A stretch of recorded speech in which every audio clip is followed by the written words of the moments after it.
Hey guys, Cullyboat3 here and welcome to episode 4 of Luck of the Draw. Now you see here I am opening a 25,000 player pack, so I will be opening 2 of these packs and taking the 2 highest rated players from each pack and using them to build a team. So you see in the first pack our highest rated player is Daniel Agger from Liverpool, and he is in a 5-2-1-2 formation. Again, I don't want to go and play 5 at the back again. I did play it in the last episode, didn't enjoy it all that much, so hopefully we get a better formation on the next player. But you see there some very poor players in the pack. Two of my rares weren't even rated 80 overall, so a very poor 25,000 pack.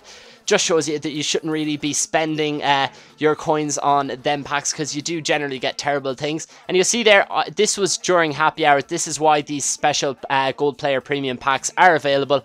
And the time expires in, I leave it going down to 5 seconds, so it was right at the end of happy hour that I did open the second pack for this episode. And you'll see coming up, I did get Farfan. So again, not a great player. He won't he doesn't sell for all that much. I think he only goes for about 1,000. But again, he is in a better formation, 3-4-3. I really like that formation. So I will be going with the 3 at the back, 3-4-3 formation. And yeah, the other players I got in the pack were Michel Bastos, and I got a silver rare as well. So not a great pack overall, but I did buy some players for the team, and you'll see coming up here some of the players I did buy. The first one was Ericsson, who was in the team of the year, I think a week or 2 ago. And also second in form, Heitinga, who plays with Everton as well. I got him for 21,000. And again, team of the year, Mata, who was in the English team of the year. And the last player that you'll see here that I did buy, well, I bought a full team obviously, but that you'll see coming up is Robin. So that's the team there on the screen before you, and you'll see my record in the bottom left. So I didn't score all that much goals. You'll probably notice the first thing, I don't know, I just came up against a lot of really good opponents. You'll also notice there are a couple of dead links in there, but it doesn't matter. Everyone does have 9 chemistry, as you've seen. And yeah, dead links really don't matter when every single player does get 9 chemistry. So Buffon and goes solid as ever. I use him in quite a few teams, but he did have the chemistry link for Sorensen there at centre back. A second in form, Heitinga, very good player. So underrated, very quick. Really enjoyed playing with him. Well worth the 21,000 I spent on him. Sorensen, now this guy is an absolute gem. I play him in a lot of Serie A silver teams that I used to build, Serie A silver hybrids as well. And I always pop him in at centre back. He's a great centre back. And Daniel Agger, I was quite surprised at actually how good he was. He's very aggressive, gets stuck in, makes a lot of good challenges, and is a solid centre back. Now Krusat, look at the pace on this kid, absolutely ridiculous. 93 pace, he just burns it up down the line, and a very solid player in that left mid. I definitely recommend going out and getting him. Ericsson now, wasn't overly impressed with him. Heard a lot of good things about him. Heard he was quite good. He didn't do all that much for me. He did his job, but wasn't overall great. Whereas on the other hand, Anita here was an absolute monster. I mean, this silver player with Ajax is an absolute beast. 84 pace. Great player. Would recommend him. And again, Robin, my favourite player in the team. He was so good. His skills, his dribbling, his pace, everything. He has it all. Absolutely fantastic player.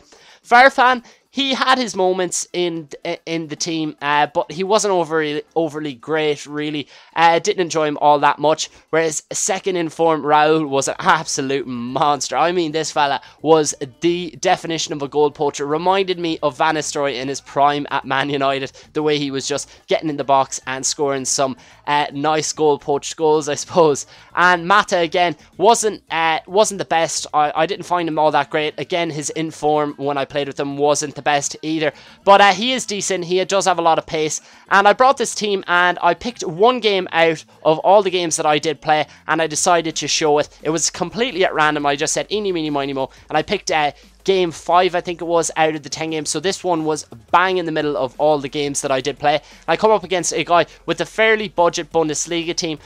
No one all that special in there. He's got Podolski. He's actually, it's not only Bundesliga. You see he's got Otto there. But I do take the lead. You'll see here, Mata turning back and forth to fool his defenders. And I put it in. And who's there but Raul? As I said, he is an absolutely clinical goal poacher. He's there. He was always right place at the right time for me. But very bad defending. I tried to cut off the tramp goal there, and Sherla punishes me very dearly. But you see, a nice little bit of skill by Robin, and he just has pace to burn. He's like a one-man wrecking ball when he attacks the goal. takes a shot, his defender blocks it, but Raul again there to be a nasty little goal poacher, but very, very nice goal. And he's also very good in the air. You'll see here great header, leaps above my opponent's centre back and finishes it superbly with a head.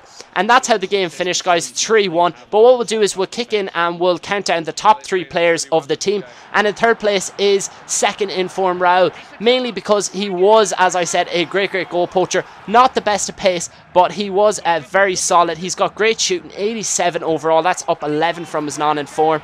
And yeah, his dribbling and heading is absolutely insane. So he's a top-notch goal poacher. And you'll see in second place is second in form Heitinga. I mean, he was a great centre back to have. He was so solid, and that's exactly what you're looking for from your centre back. He is quite pacey. 78 pace is quite good for a centre back, and he's got terrific defending. His aggression is absolutely insane. I mean, he was just so aggressive, and also he's got great heading stats and just gets absolutely stuck in. Loved playing with him.